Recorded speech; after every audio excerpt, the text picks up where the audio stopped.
नित्यं शुद्धं निराभासं निराकारं निराञ्जनं नित्यबोधं चिदानन्दं गुरुर्ब्रह्मा नमाम्यहम्।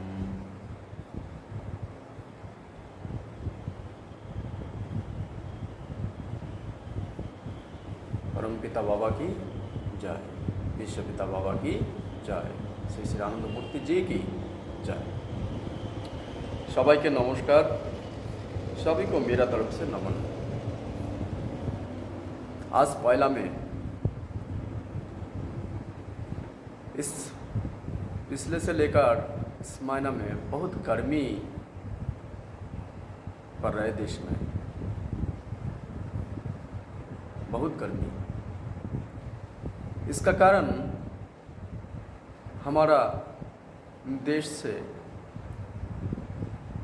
इंसान का अंदर इंसानियत ख़त्म हो जाने का कारण और भोग विलासिता का अंदर इंसान ऑलरेडी जाने का कारण आज पेड़ पौधे पशु पक्षी सब ध्वंस का कगार में है। आज इसी समय इंसान का मन में कई तरह तरह का प्रश्न लेकर इंसान घूम रहा है, लेकिन प्रश्न का उत्तर सही तरह से ना मिलने का कारण आज इंसान विचलित हैं। और वर्तमान जो सिस्टम चल रहा है, इस सिस्टम का दरमियान इंसान तो शिक्षित बन रहा है, लेकिन नौकरी से कई गुण ज़्यादा बेरोजगार पैदा हो रहा है। और इतना नौकरी देने का गवर्नमेंट का भी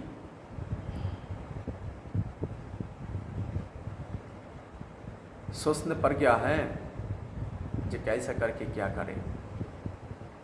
तो आज वर्तमान में हर इंसान का मन में सवाल है, भगवान का द्वार पे या कोई भी धर्मीय संस्थान धर्मीय मिशन में हर एक इंसान का एक ही सवाल है, अगर हम भगवान को माने तो क्या भगवान मुझे खाना देगा,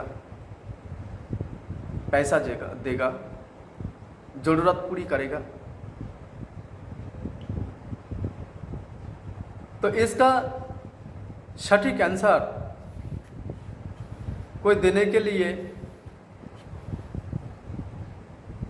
सटीक आंसर कोई दे नहीं पाया।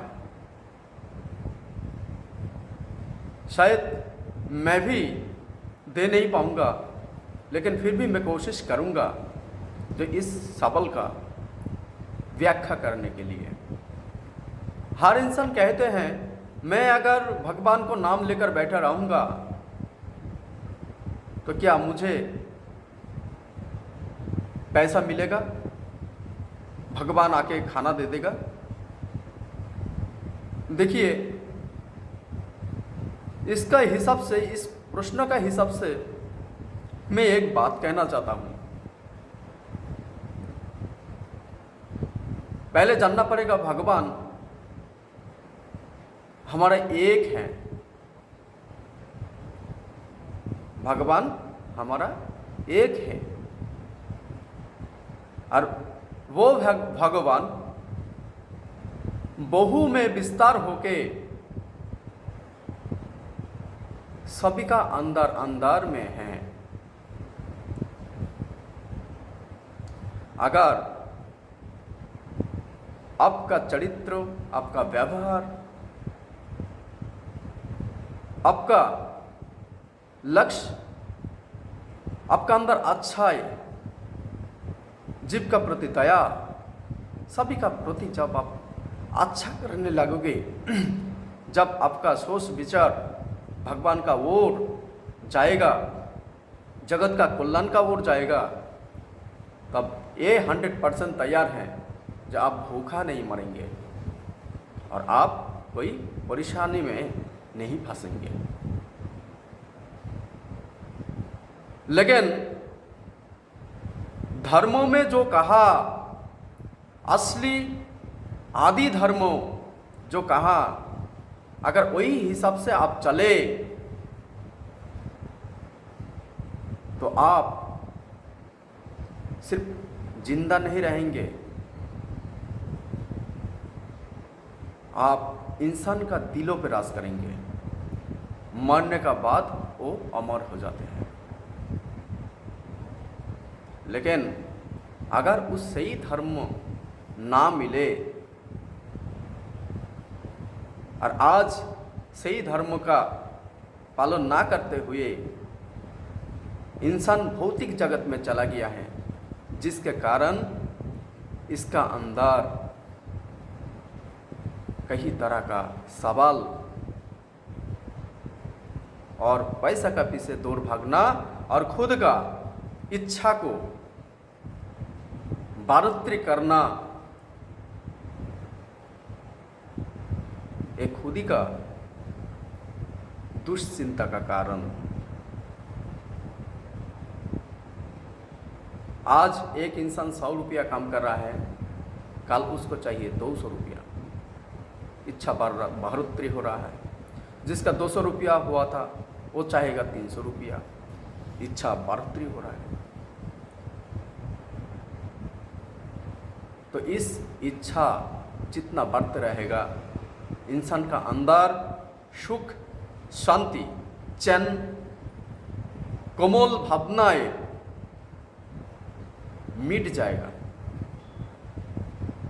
और उनका अंदर बचेगा दुख, हिंसा, लड़ाई झगड़ा, यही बचेगा। इसीलिए इंसान को असली धर्म को ढूंढ के उस धर्म को पालन करना चाहिए जहाँ पे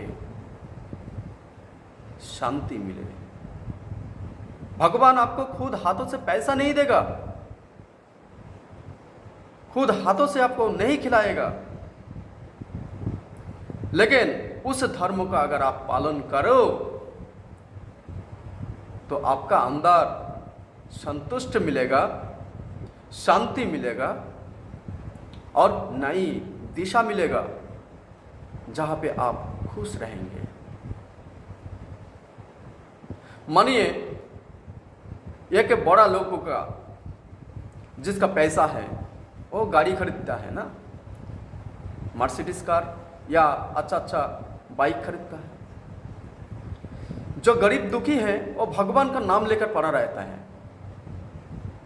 और वो सोचता है जो काश मेरा अगर वो गाड़ी होता, बाइक होता, तो वो जाकर भगवान को बोलता है, पूजा करता है देव देवियों का पास और जाके बोलता है, वहाँ पे मानत करता है जब मुझे भी काश एक गाड़ी हो जाए, एक बाइक हो जाए। लेकिन ये नहीं समझता है जब उसको क्यों नहीं हो रहा है। लेकिन जब भगवान का साथ वो जोड़ा हुआ है तब शायद उन्होंने जब देखता है कोई गाड़ी में किसका एक्सीडेंट हो गया है या मोटरसाइकिल बाइक एक्सीडेंट में किसी का मौत हो गया है, ये हमेशा होता है, तब जाके उस गरीब इंसान भगवान का पास मन में सोचता है शायद आपने अच्छा किया जो मुझे मेरे घर में एक गाड़ी नहीं दिया। जब तुलना करते हैं तभी जाके भगवान को समझ में आते हैं कि भगवान क्यों गाड़ी उनको नहीं दिया। लेकिन जो भगवान को माना ही नहीं, सिर्फ धन दौलत भोग विलासिता का अंदर मत तो है, तो उनका पास चाहिए भोग विलास, सब कुछ भगवान दे देगा। सोना चांदी हीरे जवाहरात सब कुछ दे देगा, लेकिन उन्हीं लोगों का ही सबसे ज़्यादा बीमारी, सबसे ज़्यादा कार एक्सीडेंट, सबसे ज़्यादा दिक्कत परेशानी ये होता रहता है। लेकिन जो भगवान का साथ जुड़ित हैं, भगवान उनके पास सबसे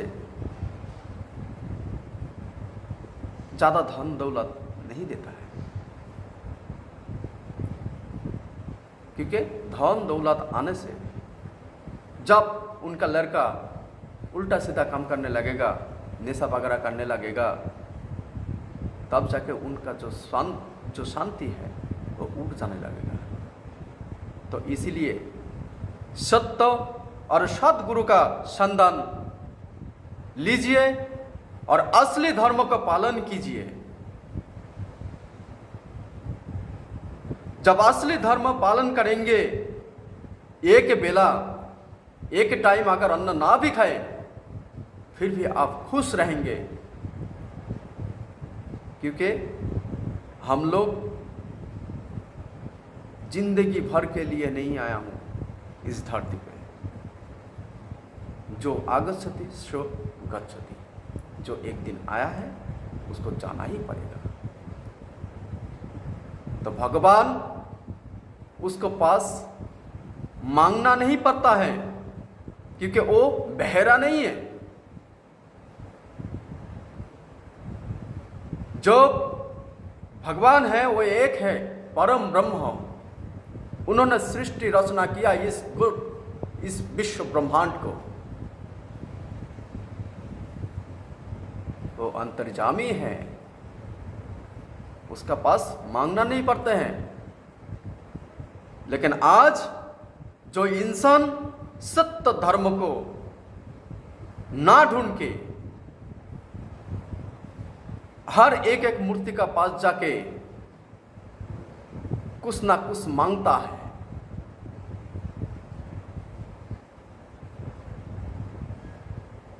मतलब वो जो मूर्ति है मानव मांगने का एक यंत्र है, यही बना के रखा है इंसान।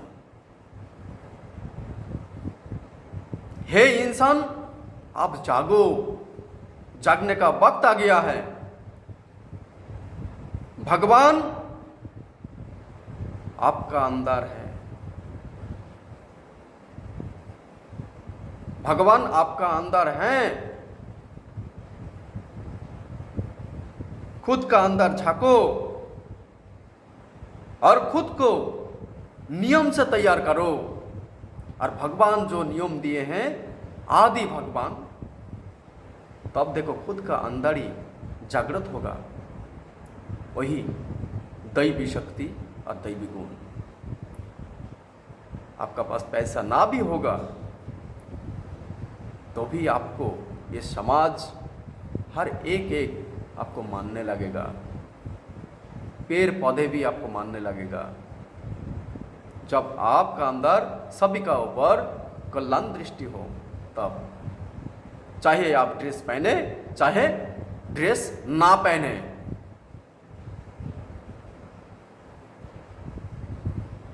यही हकीकत सत्य।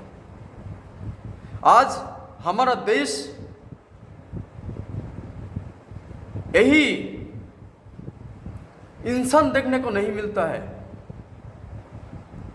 इंसान का बदला में चेहरा है, लेकिन उसका अंदर एक हेवन छुपा के बैठा हुआ है। अभी इंसान भोग विलासिता का अंदर डूबा हुआ है। कैसा करके पैसा इनकम किया जाए, 12-12, 18 घंटा लगा हुआ है, कैसा करके पैसा इनकम किया जाए।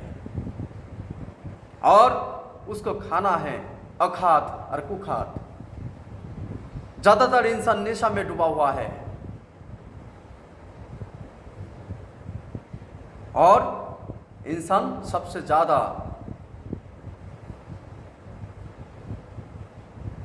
संभोग का ओर भाग रहा है, यानी उनका लक्ष्य एक पैसा कमाना, भोग विलासिता करना और संभोग करना, यही है आज वर्तमान इंसान का लक्ष्य हो गया है। लेकिन इंसान का अंदर इंसानियत नहीं है। आज इस इंसान का ये होने का कारण मैं ढूंढने का प्रयास किया और शायद ढूंढ भी निकाला धीरे धीरे। तो इसको पहले पीछे जाना पड़ेगा। मैं धीरे धीरे आप लोगों को बोलने का कोशिश करूंगा और उतना ज़्यादा तो नहीं, मैं शॉर्टकट बताने का प्रयास करूंगा। आज हमारा इस भारत भूमि पहले था पशु जीवन, पशुकुल था। उस पशुकुल से भगवान सदाशिव जब आए तब उन्होंने एक नीति दिया था। वो नीति है आदि धर्मीय सभ्यता नीति।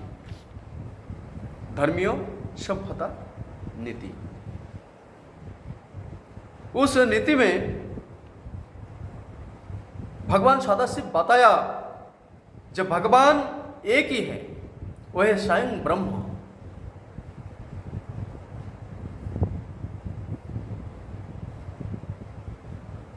उन्होंने बताया मयव सकलं जातं मयि सर्वं प्रतिष्ठितम मयि सर्वं लयं जाति तत् ब्रह्म अद्वयस्महम्। मतलब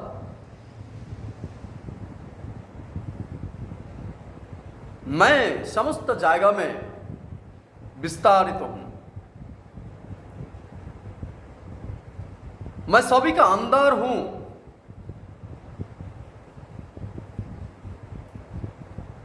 फिर सभी को मेरा पास ही लाऊंगा।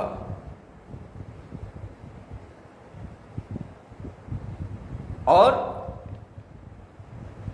वही सब कोई अलग अलग नहीं, वो सब एक ही है। तद ब्रह्म अद्वयस्महम्। मतलब आज जो जीव कुल हैं, सभी का अंदर जो जीव आत्मा है, उस जीव आत्मा परमात्मा का ही अंश है।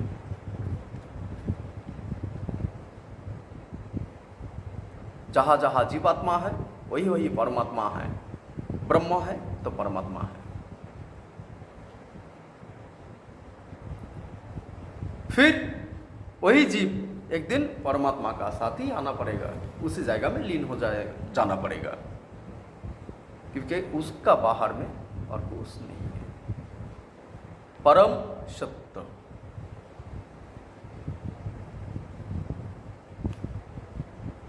और इस ब्रह्म खुद का अंदर ही है, छुपा हुआ है।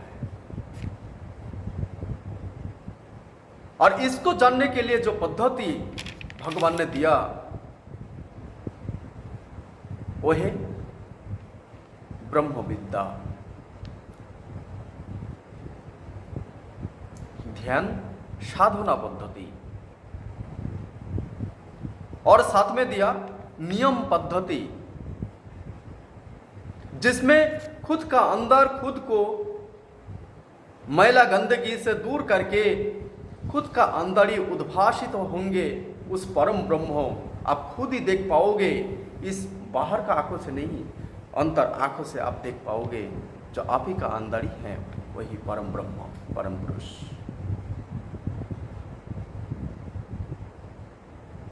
तो वेद, आज जो 4 वेद हैं, 4 वेद तो हैं, लेकिन आज इंसान का अंदर 4 वेदों का जो असली ज्ञान वो इंसान को नहीं गया, नहीं दिया हुआ है, नहीं समझाया। इसीलिए श्री श्री आनंद मूर्ति जी 4 वेदों को निचर करके एक वेद उन्होंने दिया, जिसका नाम है जीवन वेद। खुद को, जीवन को जानने के लिए, और इस जीवन वेद को जो जान लिया वो खुद ही देवत्व बन जाएगा। और इसको जो पालन करेगा, यह पालन साधना, जो मनुष्य व्यापक पालन करेगा इस नियम साधना को, ये मनुष्यत्व में बदल जाएगा, और कठोर मनुष्यत्व देवत्व में बदल जाएगा, और अखंड देवत्व में ब्रह्मत्व लाभ करेगा। वो उस जीवन वेद एक छोटा सा जीवन वेद है, वो है यम और नियम। यही है हमारा जीवन का अंदर खुद को तैयार करने का, और ब्रह्म के साथ, ब्रह्म को खुद का अंदर अस्तित्व लाने के लिए ये एक ही पद्धति है, वो है ध्यान साधना और यम नियम को पालन करना।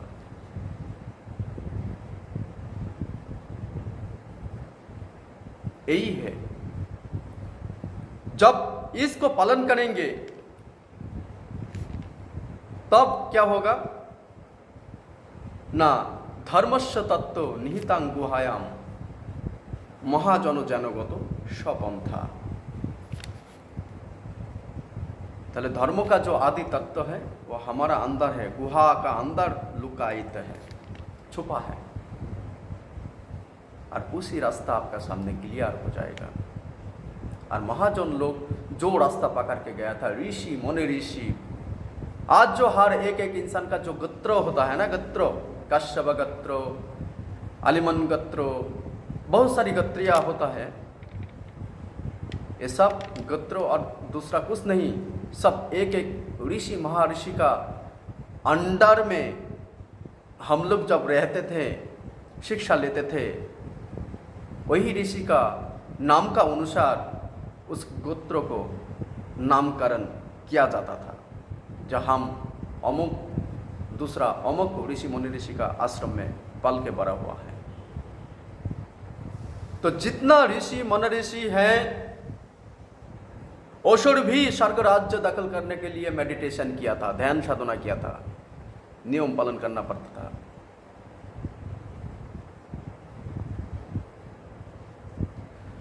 अंजनी पुत्र हनुमान जी को पाने का टाइम में वो भी माता पिता कठोर साधना में लीन हुआ था, ध्यान साधना में। गौतम बुद्ध ध्यान साधना में लीन हुआ था, दैवी शक्ति मिला उनको। लोकनाथ बाबा, साईं बाबा, जितना भी बाबा बोले, मेडिटेशन करते थे, जो आज अमर है।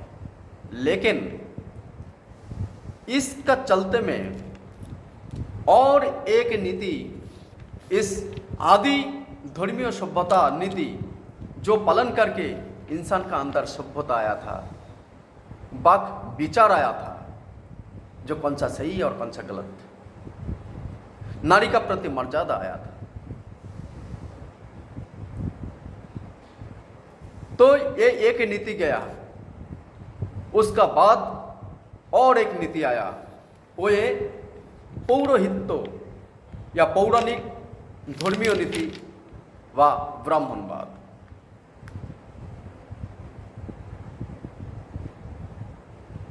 चलिए मैं उसको बताऊंगा। उसका बाद आया मुगल नीति, और इस नीति है विस्तार नीति। और उसका बाद आया